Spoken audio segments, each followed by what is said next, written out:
Do you have any concerns that there will be employees broadly across the federal government who might take that up? And they're a part of the many different ways that agencies protect the public, from food inspections to water safety to I know, but everybody's replaceable, and we'll get very good people to replace them if it turns out to be more than we thought.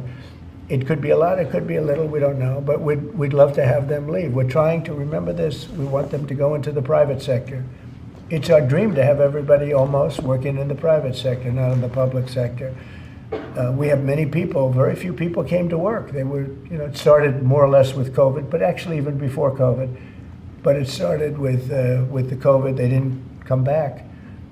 And then Biden let them get away with murder. And we had a federal workforce, like 4% coming into the office. And that just doesn't work. People can say it does, but it doesn't work. You have to be unified in a group in the office. It's just, it was crazy.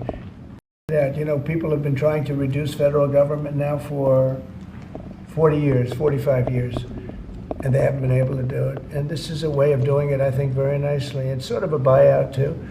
I think we're treating people very good, but people don't come to the office.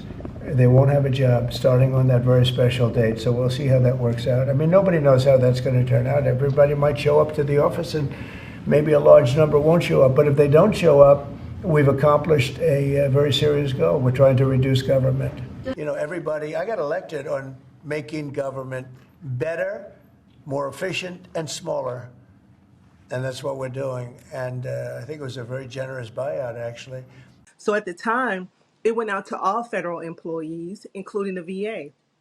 So, we take care of veterans, right? We have doctors, nurses. I'm a nurse.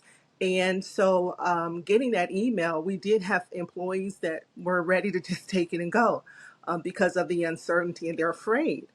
But then, as you know now, they've been exempt, so those offers have been pulled back. So here it's like chaos, confusion. Veterans don't know what's going on. The employees don't know, and the union don't know. This is scary. And people need to understand that. It's not just eliminating government workers and saying, oh, let's trim the fat and get rid of people. But what really does that look like for a country, for a nation? So we need to think twice when we start just looking at targets, government employees as targets. We're people that are really saving the lives of people every day. But federal workers across the nation, we keep the country running. I don't think a lot of people understand the magnitude of the work that federal employees do, right? We protect the skies, we protect the veterans, we protect the waters, we protect a lot of things. And just to try to eliminate half of the workforce, those experienced people who have been running the country for decades, to just get rid of them and either leave the positions open or bring unqualified people in, I think that would be a national disaster. With not having all the facts, it's really hard to make an educated decision. And that's just the advice that I give them. I can't be the one responsible for advising you when I don't have a lot of the background information that is needed to make an informed, educated decision. And it frustrates them because, like, well, you're the union, and I get it. And the union should have more involvement with the agency, but right now we don't. I just don't think that right now we're getting good quality work output because of all the chaos and confusion and the stress that this is causing. Employees, management, everybody. It's just too much. No. And I've been here almost 20 years, been wanting to retire. I love the VA. I started out in the private sector, and when I found a place where I really enjoyed working, I said, I'm going to settle and retire. But now that's been turned upside down until I don't even know if that's not even going to be a possibility for me, along with the rest of my members. But I'm trying to save face, trying to stay positive, to bring the troops on in and say, hey, we're going to get through this. But every day, something different is coming out in the media that's affecting us, and we feel like pawns, like moving targets. It's not fair. What could make this offer attractive is the current chaotic and unprofessional dissemination of information in our agency. which has disrupted our ability to perform our work and to serve the public. Generally, when you face with a toxic work environment, you do consider leaving it. But we've asked our members to consider, what leaving public service might do for, what harmful effects it may have uh, on our country. If we leave en masse, who would take up the mantle? When people were discussing Project 2025 during the elections, and even after the election, people were like, would say, oh, if you're going to shut down a federal agency, you need congressional approval. Well, you don't need congressional approval to get rid of all the employees, unfortunately. But to answer your question, I do believe that this is part and parcel with the plan to eliminate our agency, and I think most importantly, the services that we provide to the American people. Uh, this buyout offer is a means to do that. When I said I've been working overtime, I'm very tired personally. I haven't been able to rest, not only because of my own work, but kind of dealing with extremely stressful familial situations. My sister is with USAID and is overseas, and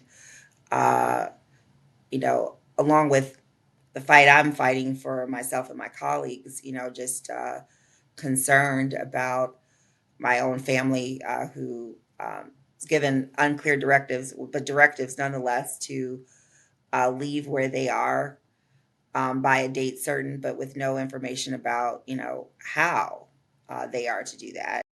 And the reason why I took this offer is because, we're already such a small program and we're not considered mission critical employees to the IRS. We're not handling tax season, not on the phone. So there was already talks about our program potentially getting cut in the past. And with the current administration, there was just no strong guarantee that my job would last under, the next 4 years.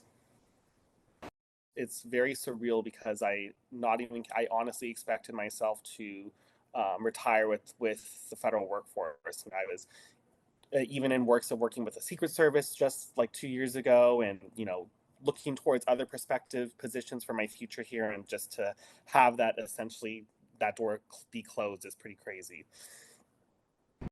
There was also a lot of sadness because this was just the knife in the back for a lot of the federal workforce. We're already questioned as to our value to the country. We're always threatened with furloughs every year and pay cuts. So, to treat employees like this and to say, hey, either take this offer now or, potentially get laid off later, that was very disrespectful to most of the federal workforce. It would be nice to maybe just go to Mexico for the first time. Of course, my goal and priority will be, I'm already in the process of applying for other jobs now, but it would be nice to take a vacation somewhere else. We already knew that we were getting a return to work. March 1st, everybody had to be 100% in the office.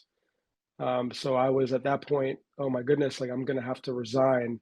So when the buyout was first presented, at the time I was like, oh, this seems like it's going to be very helpful. This is great. But then also very quickly came the idea that this seems too good to be true. The federal government saying all federal workers who would like to sign up for the deferred resignation and resign, you'll not have to work and get paid for 7 to 8 months, full benefits, full salary. I received an email from opm.gov or HR.opm.gov that stated the deferred resignation program has now closed as of 7:20 p.m. Mind you, I received the email at 8 p.m. So basically 40 minutes prior, the deadline closed. So as far as I know, I missed the deadline. So I haven't received a response. So I don't know if I've made the cutoff. I don't know if I'll be included in this deferred resignation program. Basically, my takeaway from my HR meeting today, town hall, is there is just still a mass confusion, a very much a lack of communication coming from the administration. I just sold my car. Luckily, we have another car that's paid off, so we're okay in that regard. But sold my car. We're taking my oldest daughter, who's 5. We're taking her out of daycare just to try and save some money there, which is kind of tough. She has her friends and it's her social network, and we really enjoy her going there. But luckily she's 5. She'll start public school here in Virginia Beach come August. So, but yeah, we're really trying to figure out, are we going to have to sell our house? Are we going to need to rent it just to make a little bit of income and maybe stay with some family? We're just kind of all over the map at the moment. Again, I live in Virginia Beach, Virginia. It's about a 3.5, 4-hour drive from my home office. We have 3 young girls. My wife's once again unemployed. So for us to just uproot and move back to the Northern Virginia or DC area isn't really in the cards for us. It's obviously a higher cost of living up that area. So to uproot our 3 girls, move up there just on my salary, it's just kind of not in the cards.